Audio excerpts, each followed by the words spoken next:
Pemandangan seperti ini sudah hal yang biasa terjadi di Jakarta dan kota-kota besar di Indonesia. Saban hari, ratusan ribu kiloliter bahan bakar terbakar sia-sia di jalanan akibat kemacetan lalu lintas yang menggila. Akibatnya, anggaran subsidi bahan bakar terus membengkak.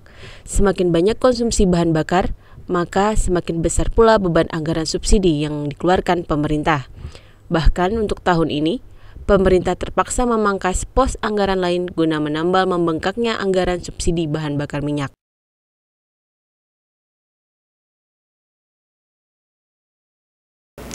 Subsidi BBM tahun ini angkanya memang sangat fantastis ya. Besarnya hampir 300 triliun, persisnya 285 triliun. Ketimbang tahun lalu lonjakannya sangat drastis karena tahun lalu hanya 210 triliun.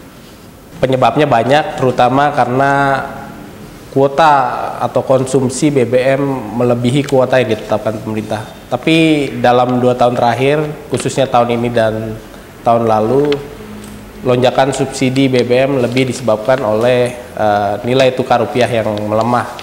Tahun lalu sebenarnya konsumsi BBM di bawah kuota. Kuotanya 48 juta, sedangkan penggunaannya hanya sekitar 46 juta. Tapi karena kurs rupiah melemah sehingga subsidi BBM memakan anggaran hingga 210 triliun atau lebih dari 105% dari target yang hanya 199 triliun.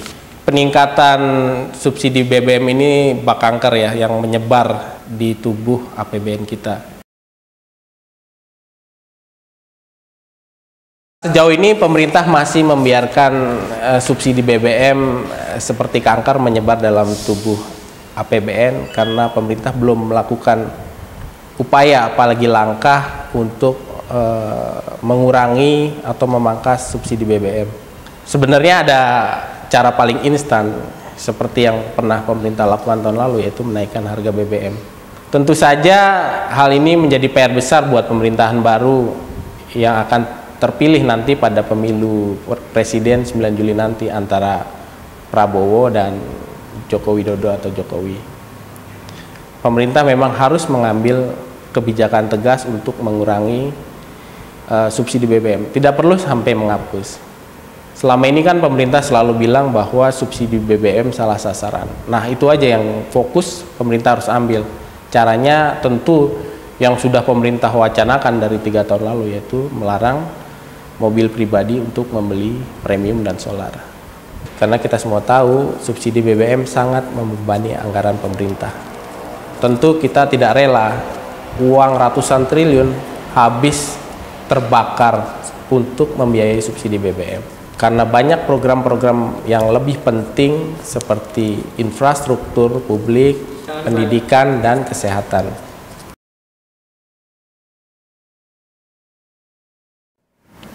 Salah satu upaya pengurangan subsidi yang juga pemerintah bisa lakukan dan sangat masuk akal menurut saya adalah pemerintah menerapkan mekanisme subsidi tetap. Maksudnya pemerintah hanya memberikan subsidi misalnya sebesar 2.000 per liter.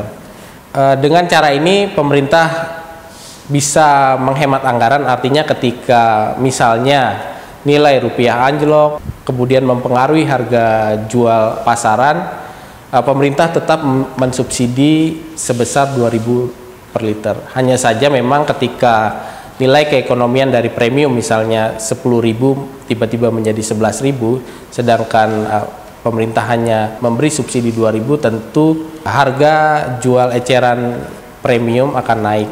Cara ini pernah dilakukan pemerintah pada pemerintahan Megawati Soekarno Putri. Saat itu tentu kalau kita masih ingat, setiap bulan atau setiap 2 minggu sekali harga BBM bisa naik dan turun.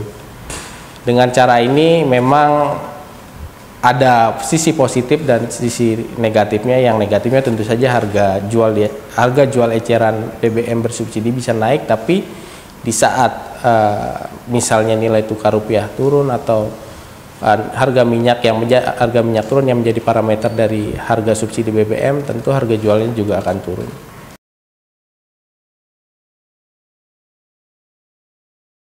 Sebetulnya kebijakan untuk melarang mobil pribadi membeli BBM bersubsidi sudah dilakukan oleh pemerintahan SBY atau Presiden SBY.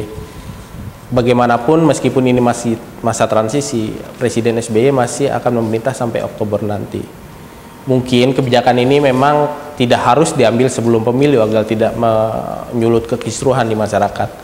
Setelah pemilu nanti dan secara sudah ada presiden terpilih, kenapa tidak kebijakan itu diambil oleh Presiden SBY?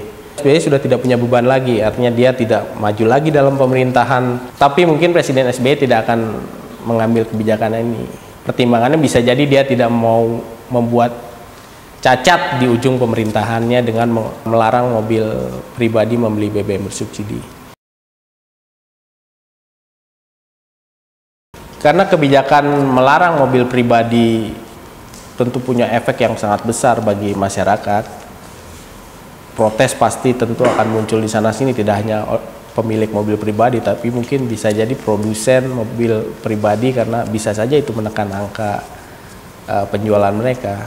Termasuk misalnya nantinya kalau mereka berani menaikkan harga BBM, harus dialokasikan ke sektor-sektor yang memang masyarakat yang terkena dampaknya merasakan. Kemudian mengadakan transportasi publik yang nyaman, aman, dan murah.